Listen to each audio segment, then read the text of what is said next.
नहीं खेले और इतने सारे इंसाइट शेयर करने के लिए खबरों में आगे बढ़ते हैं। दर्शकों, जरूरी दवाओं की कीमतों पर सरकार ने बड़ा फैसला किया। बड़ी खबर आपको बता रहे हैं। 39 आवश्यक जो क्रूशियल मेडिसिन के दाम तय करने वाली दवा कंपनियों की मनमानी पर अब रोक लगेगी। मरीजों को सस्ती दवाएं उपलब्ध कराने की पहल अब शुरू हुई है। इलाज का खर्च कम करने की दिशा में सरकार ने बड़ा कदम उठाए थे। कीमत से ज्यादा दाम नहीं वसूल सकेंगी कंपनियां। आम लोगों को महंगी दवाओं से राहत दिलाने की दिशा में सरकार ने एक बड़ा कदम उठाया है। अब कई गंभीर और सामान्य बीमारियों के इलाज में इस्तेमाल होने वाली जरूरी दवाओं के दाम नियंत्रित रहेंगे। सरकार ने 39 आवश्यक दवाओं की कीमतें तय कर दी हैं, जिससे दवा कंपनियां मनमाना दाम नहीं वसूल सकेंगी। इस फैसले का उद्देश्य मरीजों को सस्ती और सुलभ दवाएं उपलब्ध कराना है, ताकि इलाज का बढ़ता खर्च लोगों पर अतिरिक्त बोझ ना बन सके। सरकार का कहना है कि जिन दवाओं को मूल्य नियंत्रण के दायरे में लाया गया है, वो विभिन्न गंभीर और व्यापक बीमारियों के इलाज में उपयोग की जाती हैं। अब इन दवाओं की अधिकतम कीमत निर्धारित होने के बाद कंपनियां तय सीमा से अधिक मूल्य नहीं ले सकेंगी। माना जा रहा है कि इस कदम से लाखों मरीजों और उनके परिवारों को सीधा इकोनॉमिक बेनिफिट होगा। एक्सपर्ट्स का मानना है कि दवा बाजार में पारदर्शिता बढ़ेगी। और भावना सिसोदिया मेरी सहयोगी इस खबर पर ज्यादा इनपुट के साथ मुझे ज्वाइन कर रही है। भावना, मैं 2-3 एग्जाम्पल्स आपको देता हूं। बच्चों को जो हम वैक्सीन लगवाते हैं, वो वैक्सीन ही 4-4, 5-5 हज़ार की होती हैं। अगर आप प्राइवेट डॉक्टर के पास लगाइए, सनोफी, एवेंटिस जैसी जो बड़ी कंपनियां हैं, ये मनमाना वसूल रही हैं। इसके अलावा सन फार्मा की बहुत सारी मेडिसिन हैं। कैंसर की दवाएं, डायबिटीज़ की जो इंसुलिन होती हैं, वो 1500, 2-2 हज़ार की एक वाइल आती है। तो सरकार ने अगर 39 दवाओं की लिस्ट में, मैं उम्मीद करता हूँ कि डायबिटीज़, कैंसर, इन दवाओं को भी शामिल ज़रूर किया होगा। जी देखिए, अगर देखा जाए तो आज के समय में इलाज का खर्च जो है वो लगातार बढ़ता जा रहा है, खासकर से जिन लोगों को लगातार ब्लड प्रेशर, डायबिटीज और दिल की बीमारियां और वहीं दूसरी गंभीर समस्याओं को लेकर जो रोज दवाइयां खरीदनी पड़ती हैं, तो कहीं ना कहीं हर महीने दवाओं का अच्छा खासा खर्च भी करना पड़ता है।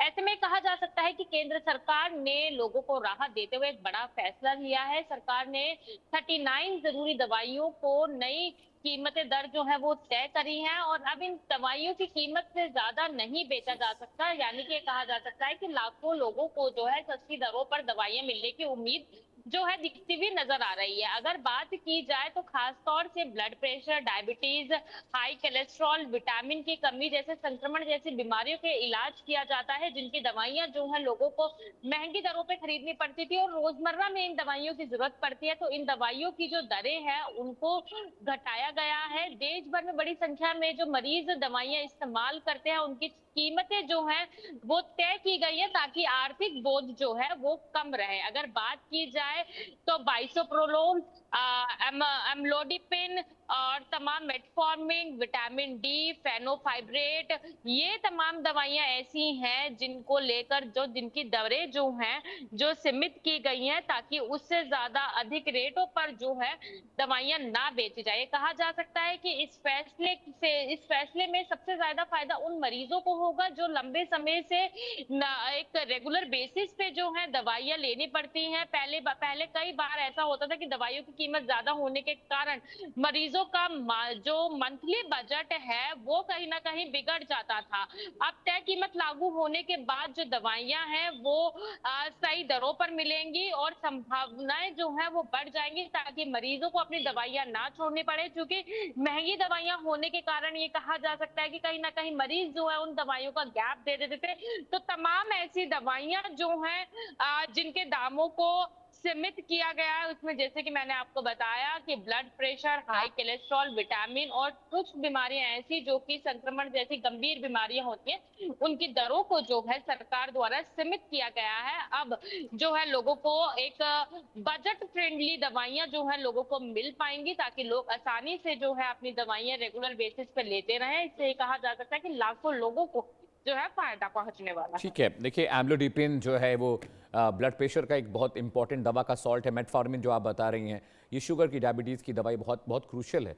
लेकिन भावना, एक बहुत इंपॉर्टेंट बात ये भी है। फॉर एग्जांपल, एक जो हम पैरासीटामॉल खरीदते हैं, उसकी एक पत्ता पैरासीटामॉल जो उसकी कुल लागत आती है वो आती है ₹1.25, ₹1.5। जो मैन्युफैक्चरिंग कंपनियाँ हैं वो बिचौलियों को बेचती हैं वो ₹15 में, रिटेलर पर पहुंचता है ₹25 में, और वो दवा आम उपभोक्ता ₹40-45 में खरीदता है। तो सरकार अगर सच में पब्लिक की भलाई चाहती है तो कम से कम उनको इन बिचौलियों के बीच का जो कमीशन है वो कम करना होगा। फॉर एग्जांपल, एक कैंसर की जो एक बेसिक जो कैंसर रेडिकेशन के लिए जो इंजेक्शन आती है, उसकी कॉस्टिंग ₹300 है। भावना, आपको आश्चर्य होगा, वो मार्केट में 12,000 रुपए की बिक रही है। तो जी देखिए जी जी देखिए, काफी सारी दवाइयां ऐसी हैं मार्केट में जिनकी कीमतें तो बहुत कम है, लेकिन बिचौलियों के कारण वो दवाइयां जो हैं हजारों लाखों में बिकती हुई नजर आ रही हैं। जैसे कि आपने बताया कि कैंसर की दवाई, अगर कैंसर की दवाई की बात की जाए तो कहीं ना कहीं इनकी दरें ज्यादा होने के कारण जो मरीज हैं वो इन दवाओं को नहीं खरीद पाते और अपना इलाज पूरा नहीं करा पाते।